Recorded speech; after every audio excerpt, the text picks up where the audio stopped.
Most traders don't actually want profits, they want stimulation. That sounds harsh, but think about it. Why do people buy lottery tickets? It's not for the expected return. It's for the feeling, the anticipation, the possibility, the emotional rush. Now look at most trading behavior. Indicators flashing, lines being drawn, breakouts forming, reversals predicted. Every candle watched like it's life or death. That isn't analysis, that's anticipation. And anticipation releases dopamine. The brain doesn't care if you win or lose. It cares about excitement. This is why people say, I love trading. But what they really love is the rush. Because real trading, structured, rule-based, mechanical trading is boring. It's repetitive, it's slow, it's quiet. And most people are not addicted to profit. They're addicted to movement. That's the uncomfortable truth. Let's break this down simply. Dopamine is not the chemical of pleasure. It's the chemical of anticipation. It spikes before the result, not after. This is why the moment before you click buy feels more intense than the outcome. It's the build-up. Now apply that to trading. You open the chart, you start drawing levels, you adjust indicators, you wait for confirmation. You watch price approach your line.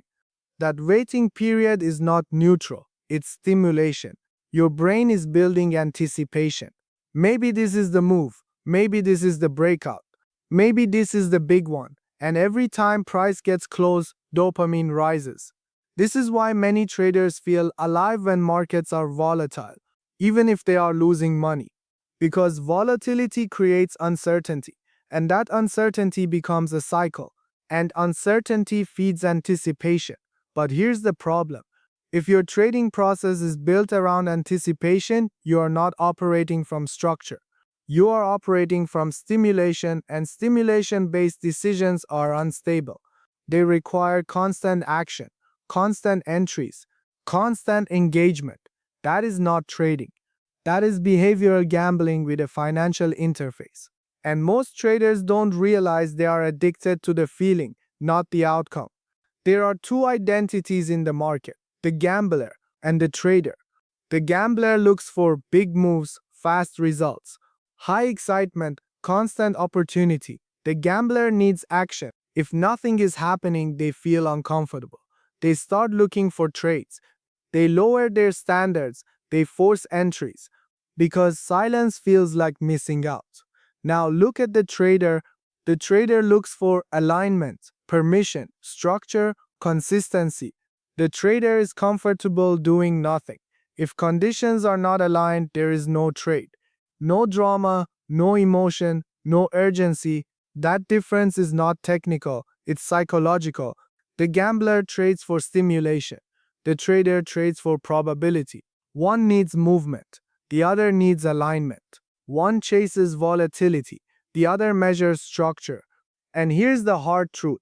Most people enter markets as gamblers without realizing it. They think they are analyzing, but they are chasing. They think they are improving, but they are stimulating. And that identity decides the outcome long before the entry. Here's something most traders will never admit. Losing can feel more exciting than winning. When you take a high-risk trade, when price moves fast, when you're up quickly or when you're down quickly, your heart rate rises.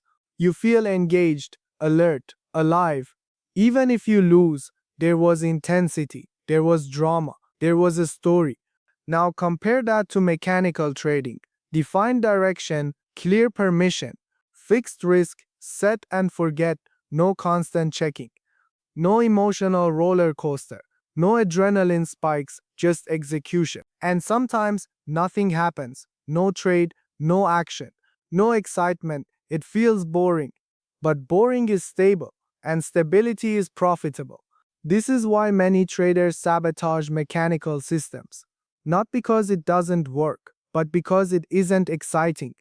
They miss the stimulation, they miss the rush, they miss the chaos. So they override rules, they add extra trades, they adjust stops, they look for something to do. Because silence feels uncomfortable. But the market does not reward excitement. It rewards discipline. And discipline feels quiet. If trading feels intense, you're probably gambling. If trading feels repetitive, you're probably operating correctly. That is the reality most people avoid. Before we move forward, take 1 second to like this video and subscribe for more content like this. It really helps the channel grow and allows me to keep exposing this type of structure for you. Look at the average retail chart. 5 indicators.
Let's make this simple.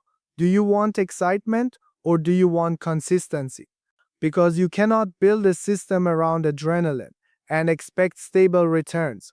You cannot crave action and expect patience. You cannot need stimulation and expect discipline.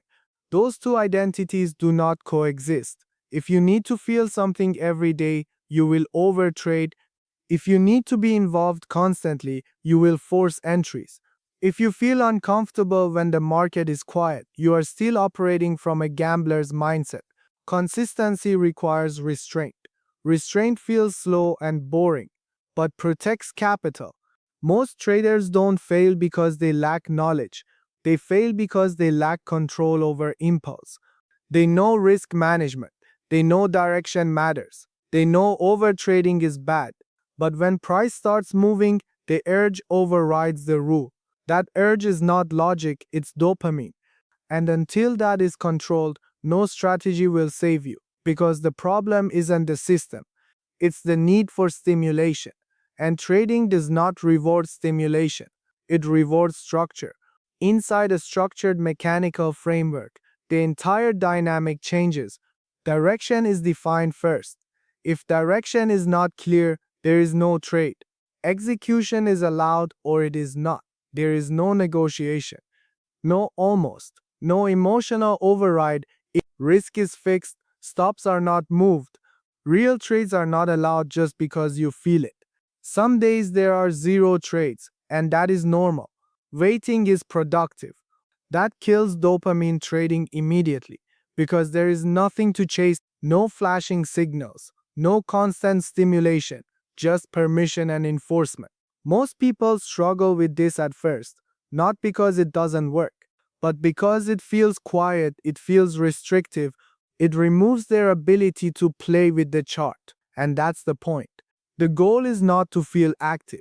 The goal is to operate correctly. When you remove guessing, you remove chaos.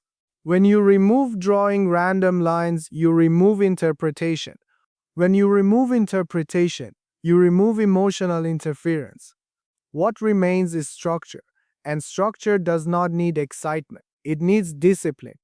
That's the difference between gambling and trading. One is entertainment, the other is enforcement. If trading feels exciting, you're probably gambling. If trading feels repetitive, you're probably doing it correctly. That's the reality nobody markets to you. Nobody sells boredom, nobody promotes discipline, nobody advertises waiting. Because waiting doesn't look impressive, but waiting is where professionals live. The gambler wakes up looking for movement. The trader wakes up looking for alignment. The gambler needs action. The trader needs permission. The gambler measures intensity. The trader measures structure. And here's the final question. When you open the chart, are you looking for opportunity or are you looking for stimulation? Be honest, because that answer decides everything. If you're ready to stop gambling with indicators, if you're ready to stop guessing entries, if you're ready to remove the lottery mindset from your trading, then you need structure. Inside the GPG Forex community, that's exactly what we build, a mechanical framework. No drawing random lines, no subjective bias, no dopamine trading. Just defined direction, clear permission, and enforced discipline. If that's the shift you're ready for, the link is in the description. Thank you for watching. And make sure to like and subscribe for more structured breakdowns coming next.